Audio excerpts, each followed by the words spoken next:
यिर्मयाह भविष्यवक्ता की पुस्तक अध्याय 22। यिर्मयाह अध्याय 22। यहोवा ने यो कहा कि यहूदा के राजा के भवन में उतरकर यह वचन कह कि दाऊद की गद्दी पर विराजमान यहूदा के राजा, तू अपने कर्मचारियों और अपनी प्रजा के लोगों समेत जो इन फाटकों में आया करते हैं, यहोवा का वचन सुन।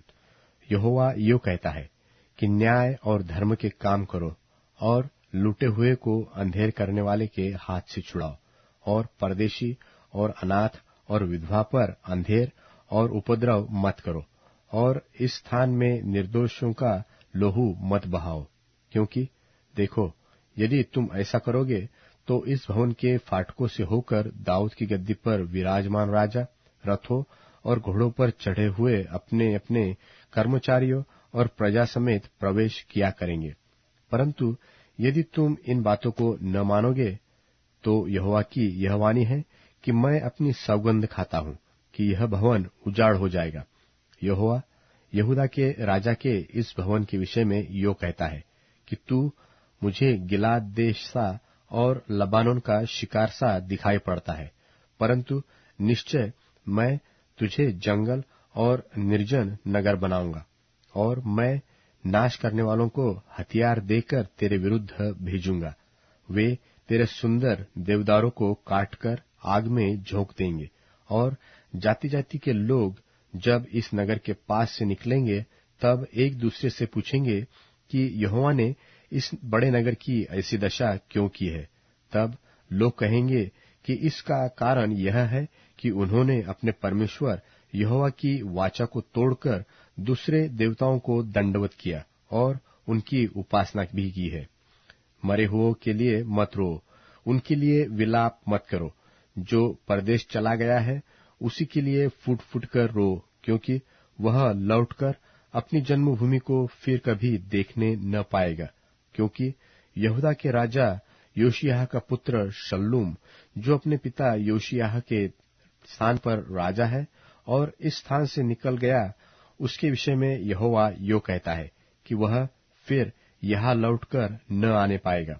जिस स्थान में वह बंधुआ होकर गया है, उसी में वह मर जाएगा और इस देश को फिर कभी न देखने पाएगा। उस पर हाय जो अपने घर को अधर्म से और अपनी उपरौठी कोठरियों को अन्याय से बनवाता है और अपने पड़ोसी से बेगारी में काम कराता है और उसकी मजदूरी नहीं देता। वह कहता है कि मैं लंबा चौड़ा घर और हवादार कोठा बना लूंगा, और वह खिड़कियां रखवा लेता है। फिर वह देवदार की लकड़ी से पाटा जाता है और सिंदूर से रंग दिया जाता है। तू जो देवदार की लकड़ी का अभिलाषी है, क्या इस रीति से तेरा राज्य स्थिर रहेगा? देख, तेरा पिता न्याय और धर्म से काम करता था, और वह खाता पीता और सुख से भी रहता था। वह इस कारण सुख से रहता था क्योंकि वह दीन और दरिद्र लोगों का न्याय चुकाता था। यहोवा की यह वाणी है, क्या इसका मुझे ज्ञान नहीं है? परंतु तू केवल अपना ही लाभ देखता है और निर्दोषों की हत्या करने और अंधेर और उपद्रव करने पर अपना मन और दृष्टि लगाता है।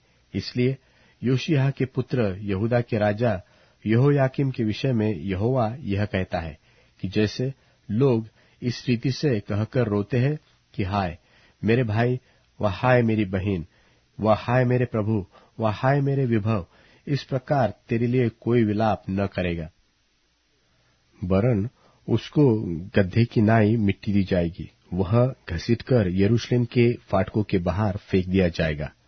लबानोन पर चढ़कर हाय हाय कर, तब बाशान जाकर ऊंचे स्वर से चिल्ला, फिर अबारीम पहाड़ पर जाकर हाय हाय कर, क्योंकि तेरे सब मित्र नाश हो गए हैं।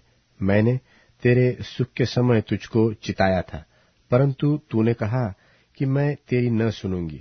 तेरी युवा अवस्था ही से ऐसी चाल चली कि तू मेरी बात नहीं सुनती।